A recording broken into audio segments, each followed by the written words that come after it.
ಎಲ್ರಿಗೂ ನಮಸ್ಕಾರ. ಪತಿ ಟೈಮಿಂಗ್ ಇನ್ಕ್ರೀಸ್ ಆಗಬೇಕಂದ್ರೆ ಅಶ್ವಗಂಧ ಹಾಗೂ ಶತಾವರಿ ಮತ್ತು ಮುಸ್ಲಿಯನ್ನು ತಂದು ಈ ಮೂರನ್ನು ಸಮ ಪ್ರಮಾಣದಲ್ಲಿ ತಂದು ಚೆನ್ನಾಗಿ ಜಜ್ಜಿಟ್ಕೊಳ್ಳಿ. ಜಜ್ಜಿಟ್ಕೊಂಡ ನಂತರ ಪೌಡರಿಂಗ್ ಮಾಡಿದ ನಂತರ 1 ಗ್ಲಾಸ್ ಸ್ವಲ್ಪ ಬಿಸಿರುವ ಹಾಲಿಗೆ 1 ಚಮಚ ಈ ಪೌಡರ್ನ ಹಾಕಿ ಮುಂಜಾನೆ ಹಾಗೂ ಸಾಯಂಕಾಲ ನೀವು ಸೇವಿಸುತ್ತಾ ಬನ್ನಿ.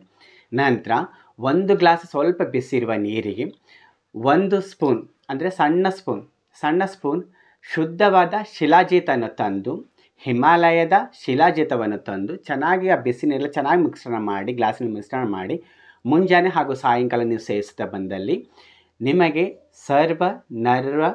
ನರ ದೌರ್ಬಲ್ಯ ಕಡಿಮೆ ಆಗುತ್ತೆ ಹಾಗೂ ನಿಮ್ಮ ಬಾಡಿ ಫುಲ್ ರಿಚಾರ್ಜ್ ಆಗುತ್ತೆ. ನಿಮ್ಮ ಲೈಫ್ ಸ್ಟೈಲ್ ಫುಲ್ ಚೆನ್ನಾಗಾಗುತ್ತೆ. ನೀವು ಲೈಫನ್ನು ಫುಲ್ ಎಂಜಾಯ್ಫುಲ್ಲಾಗಿ ಜೀವನ ಎಂಜಾಯ್ ಮಾಡಬಹುದು ಹಾಗೂ ನಿಮ್ಮ ಸ್ಟ್ರೆಸ್ ಕಡಿಮೆ ಆಗುತ್ತೆ. ನಿಮ್ಮ ನರ ದೌರ್ಬಲ್ಯ ಸಂಪೂರ್ಣವಾಗಿ ಕಡಿಮೆ ಆಗುತ್ತೆ ಹಾಗೂ ಸಂಪೂರ್ಣವಾಗಿ ಟೈಮ್ ಇನ್ಕ್ರೀಸ್ ಆಗುತ್ತೆ. ನಿಮಗೆ ಫುಲ್ ಸ್ಯಾಟಿಸ್ಫ್ಯಾಕ್ಷನ್ ಅನಿಸುತ್ತೆ ಹಾಗೂ ನಿಮ್ಗೆ ಎಷ್ಟು ಸಾಧ್ಯನೋ ಅಷ್ಟು ನೀವು ಲೈಫನ್ನು ಎಂಜಾಯ್ ಮಾಡ್ಬೋದು. ಈ ಹೆಲ್ತ್ ಟಿಪ್ಸ್ ನಿಮ್ಗೆ ಇಷ್ಟವಾದಲ್ಲಿ ಈ ವಿಡಿಯೋ ಮಾಡೋ ಉದ್ದೇಶವೇನೆಂದರೆ, ನಾವು ಅನ್ನೆಸರಿ ಸಿಕ್ಕ ಟ್ಯಾಬ್ಲೆಟನ್ನು ಹಾಕ್ಕೊಳ್ಳೋದ್ರಿಂದ ಏನಾಗುತ್ತೆ ಅಂದರೆ ನಮಗೆ ಎಂಗ್ಸೈಟಿ ಹೆಚ್ಚಾಗುತ್ತೆ ಹಾಗೂ ಪಾಲ್ಪಿಟೇಷನ್ ಹೆಚ್ಚಾಗುತ್ತೆ ಹಾಗೂ ನೋಸ್ನಲ್ಲಿ ಬ್ಲೀಡಿಂಗ್ ಬರುತ್ತೆ.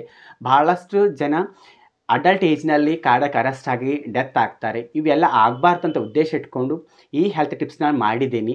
ಈ ಹೆಲ್ತ್ ಟಿಪ್ಸ್ ನಿಮ್ಗೆ ಇಷ್ಟವಾದಲ್ಲಿ ಇದೇ ರೀತಿ ಮತ್ತಷ್ಟು ನಾವು ವಿಡಿಯೋ ಮಾಡಬೇಕಂತ ಉದ್ದೇಶವಿದ್ದರೆ ದಯಮಾಡಿ ಸಬ್ಸ್ಕ್ರೈಬ್ ಮಾಡಿ. ಈ ಹೆಲ್ತ್ ಟಿಪ್ಸ್ ನಿಮ್ಗೆ ಇಷ್ಟವಾದಲ್ಲಿ ಲೈಕ್ ಮಾಡಿ, ಶೇರ್ ಮಾಡಿ, ಕಮೆಂಟ್ ಮಾಡಿ.